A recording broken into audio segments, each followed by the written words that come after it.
Бақытты балалық шағым болды. Әке-шешем, ағам және бауырларым қарапайым отбасылы болды. Әкем балықшы еді. Анам мектепте еден жуады. Ешкімнің ала жібін аттамаған біздің тағдыр әп-сәтте өзгерді. Ол кезде 10-шы сыныпты оқитын оқушы болдым. Ағам мектеп бітірген бос бала еді. Біздер балық сатып күн көреміз.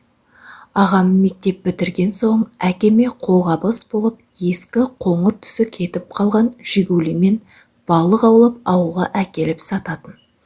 Қыс айы. Әкем тағы да балыққа баратын. Негізі бұл жағдай күнделікті қалыпты нәрсе. Ағамның бала кездегі досы Ермек те баратын болды. Қыста түнге қарай балық аулайды. 3 адам болып балыққа кеткен. Әкем, ағам және досы. Түн кетсе таңертең келетін уақыттары. Бірақ келмеді. Таңғы асты дайындап, анам байғұс қайта-қайта терезеден қарап, әкең кешікті ғой, бұлай кешікпеуші еді деп күбірлеп мойнын созып. Бір кезде есік алды әп-сәтте топырлап, ер адамдарға жиналып үйге кірді. Бәсең дауыстарымен арты қайырлы болсын деген сәтте естен тана шыңғырып жылап жібердім. Анамның қалай қайғырғанын айтып жеткізу тіпті қиын. Тұла бойын дір еткен тұңғышы мен адал жарынан бір сәтте ойламаған жерден айырылған анамның ең қиын ауыр оқиғасы. Әлгі күнге дейін қабір басына барған сайын көз жасын тоқтата алмай жылайды. Алланың сынағы ма, әлде ажалы ма, әкем мен ағам су астында мұз жарылып суға көлікпен батып кетті. Ең қызығы, әлгі досы ғана дін аман. Мұздан өтпек болғанда досы Ермекті дәрет қысып қалып қояды екен. Артынан жаяу барамын деп қалып қойғанда, әкем көлдің арғы бетіне өтіп тоқтаймын деген. Сұмдығы, көл ортасына келгенде мұз ойылып көлік батып кетті. Көмекке ұмтылған Ермек те мұзға түсіп құтқармақ болады. Бірақ өзі де сол суық судан ештеңе істей алмай тек айқайлаумен ғана аман қалған. Ағамның досы Ермекке де оңай болмады. 1 сағат суық суда мұз астында киіммен жатқан. Жаназа шығып жатқанда сүйретіліп әзер үйге келді. Досын соңғы сапарға шығарып қоштасуға келді. Бірақ қайғыдан қан жұтқан анам барша жұрттың алдында: сен неге тірісің? Неге менің балам өлді? Сен өлтірдің. Қайдан ғана сен ертіп кет деген. Сен бармағанда олар тірі болатын еді. Сен менің күйеуім мен ұлымды өлтірдің деп азарланып жылады. Туыстар басу айтып анамды жұматып жатса да, анам Ермекке неше түрлі қарғыс сөздерді айтуын доғармады. Ермектің не кінәсі бар? Бар жазығы еріп барғаны. Сол үшін бекен Ермек өзін бәріне кінәлі санап, үнемі кездесіп қалсақ жүзін төмен салады. Қанша қайғырсақ та, енді әкем мен ағам қайтып келмеді. Анамның құр сүлдері қалған. Біздер үшін өмір сүріп жүр. Тірі адамның тірлігін істегендей болады. Арада 2 жыл өтті. Анам сол баяғы марқұм ағамның досы Ермекте жек көреді. Ермек үшін де оңай емес. Біраз уақыт қатты ауырды. Көз алдында ажалмен күрескен жан досын құтқара алмаған үшін де өзін жегідей жегенін талай мәрте естігенмін. Өйткені Ермек менің жанымда ағам секілді ешбір жігітті жолықтырмайтын. Ауылда жүргенде де, қалаға колледж оқуға келгенде де Ермек менің сыртымнан бақылап, кейінірек жақын араласып, мен оған ессіз ғашық болған едім. 1 жыл бойы біздер сезімдерімізді жасырып, бір сәтте біздер қос ғашық болдық. Қалада қол ұстасып жүргенімізді анам естіп, ауылға келгенде оңбай таяқ жегенім бар. Анам ашуланып: сен қызға соңғы рет айтамын, тыныш жүр, Ермекке жолаушы болма деп қатаң ескерту айтты. Мен тыңдамай тығылып кездесіп жүргенде, анам менің сыртымнан басқа біреулерге келін қыламын десеңдер алып кетіңдер, рұқсатымды беремін деп тоғыз жеңгеме айтқан екен. Солай келісіммен мені алып қашты. Мен айқай шығарып көнбесем де, мені ешкім тыңдамай алыс туыстарыма келін болып қалдым. Күйеуім менен 7 жасқа үлкен. Өте бақытсыз болдым. Анамды жек көрдім. Өзім танымайтын жанның жанында қиналып жату азап екен. Күйеуім ара-тұра арақ ішеді. Солай 2 айым өткенде жүкті екенмін. Қатты жыладым. Маған мүлдем бала керек емес еді. Әлі дүниеге келмеген сәбиді түсіп қалса екен деп күні-түні тіледім.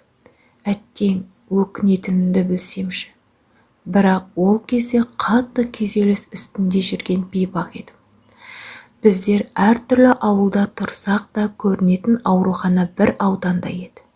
Сол ауданда ауруханаға жүктіліктен тіркеуге өтуге бардым. Жалғыз бардым. Күйеуім еріп келгісі келген, бірақ түнімен ішіп таңертең тұруға шамасы болмай, өзің бара бер деп.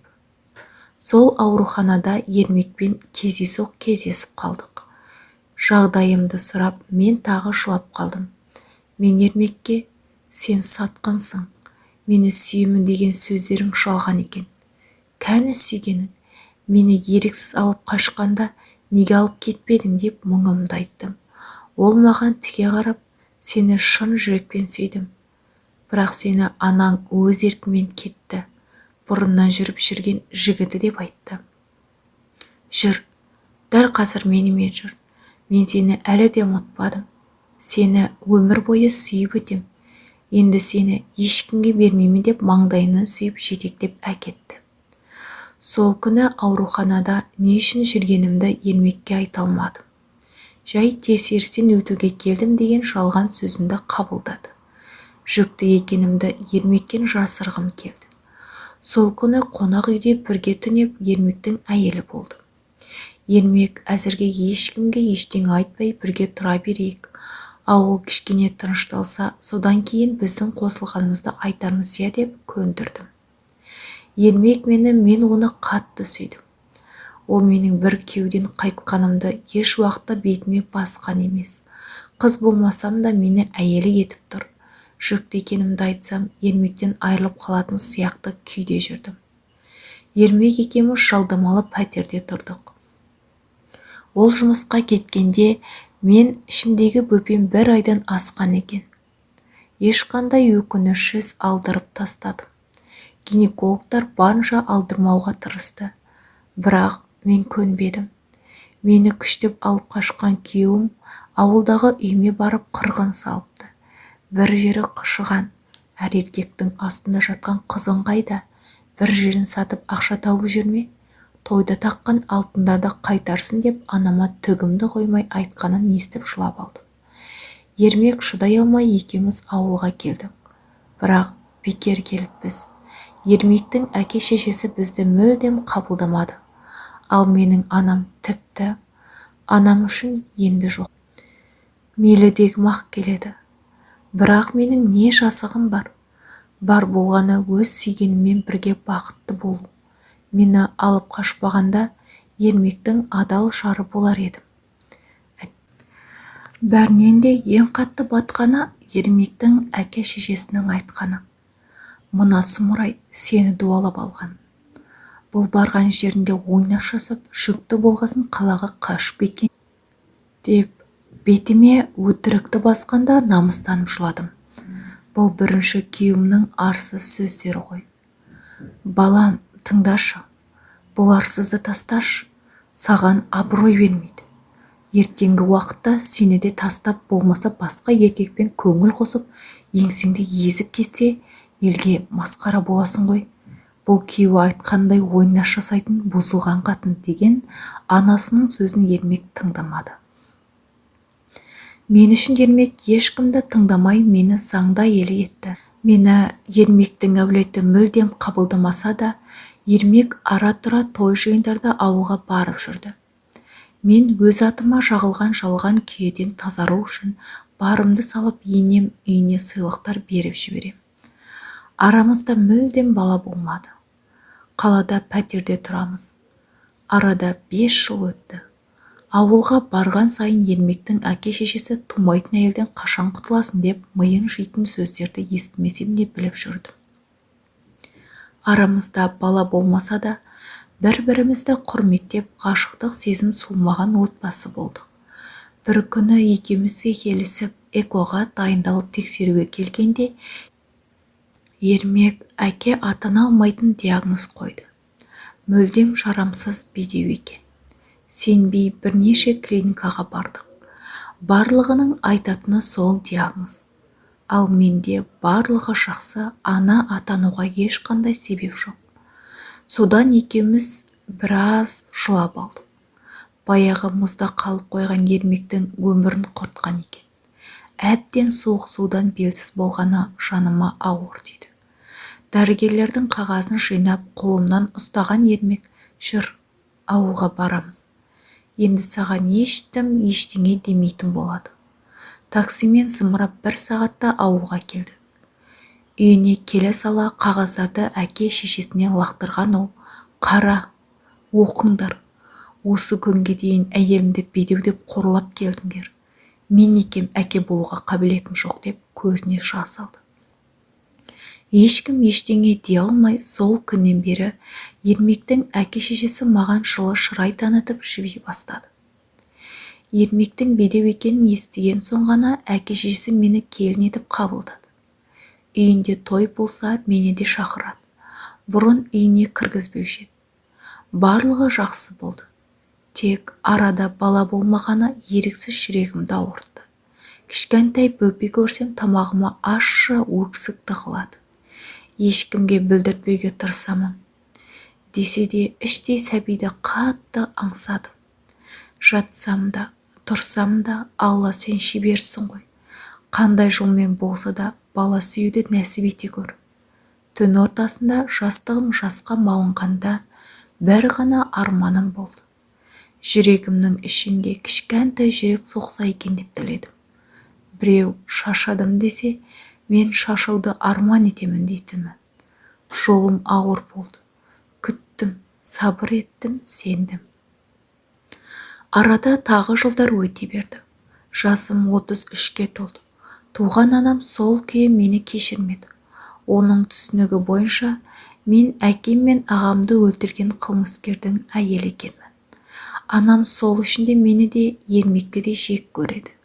Кейде ойлаймын, анамның маған деген жек көрініші менің бала сүю бақытыма кедергі екен. Бірде ауылдан хабар келді. Ермектің туыстарының бірі қайтыс болған. Соған көңіл айтуға ауылға аттандық. Бір күн ол үйде келіндік қызмет еттім. Ертеңіне жұмысқа қайтуым керек. Ермек тағы бір күнге қалатын болды. Бәрі осы жерден басталды. Неге ғана қалып, Ермекпен қайтпадым екен деп әлі де қайғырамын. Сол сәттерде өшіргішпен өшіруге келсетін. Әттең. Асығып ауылдан қалаға қайттым. Келе салып базар аралап керекті заттарды алып, әдеттегідей таксиге отырдым. Мекен жайымды айтып, ақшасын төледім. Базардан үйім алыс еді. Таксидегі еркек баяу ән қосып қойыпты. Сәлден кейін көзім ілініп кетіпті. Қатты шаршаппын. Ауылдағы туыс үйде ұйықтай алмағаным бар. Бір кезде біреу үстіме төніп отырып алған. Шошып кетіп айқайласам аузымды басып әлек. Әлгі оңбаған таксист екен. Менің ұйықтағанымды пайдаланып, қаланың сыртында ешкім көрмейтін жерде өз тірлігін жасады. Жалынып жіберші десем, несіне айқайлайсың? 18-дегі қыз емессің ғой, менікі ұнап қалады, кейін мазамдалатын боласың деп келеке етті. Өз жұмысын жасап болып үйіме әкеп тастады. Өзімнен қатты жиіркендім. Сол түні таң атқанша жылап еш қайда бармадым. Бұл оқиғаны бәрінен де Ермекке айтуға батылым жетпеді. Арада 2 апта өтті. Жүрегім айнып оқси бастадым. Жүгіріп аптекаға бардым. Тест көрсем 2 сызық шығып тұр. Қатты қуандым. Бірақ өксігімді баса алмай жылап қалдым. Білесіздер ма, бұл жүктілік 10 жылдан бері армандаған арманым, Алладан тілеген дұғаларым, көз жасым. Бірақ бұл бала ермектен емес екенін білем. Оның әкесі әлгі таксист. Жүкті екенімді біраз уақыт жасырып жүріп, бір сәт намыстанып алдыртып тастағым келді. Кішкентай бөбектің не кінәсі бар деп, өзімді тағы жазғырдым. Жиі лоқсып ауырып жүргенде ермек жүкті екеніме сенбей жүрді. УЗИ-ға барғанда ғана кішкентай жүректің соғысын естіп қосылып жыладық. Ол ғажайыпқа сенді. Ал мен шындықты айта алмай жыладым. Бәрінен де бөбегім аман-есен дүниеге келсе, өзіме ұқсаса екен деп Алладан күнде тілеп жүрмін. Бірақ ермекті алдап жүруге де дәтім жетпейді. Егер шындықты айтсам, мен ермек жек көріп тастап кетер ме екен? Шындықты жасырғаным дұрыс па? Әлде қазір айтып ауыр жүктен құтылайын ба? Кеңес керек сіздерден. Қазір 6 айдан асқан әлемдегі ең сұлу әйел жүкті анам.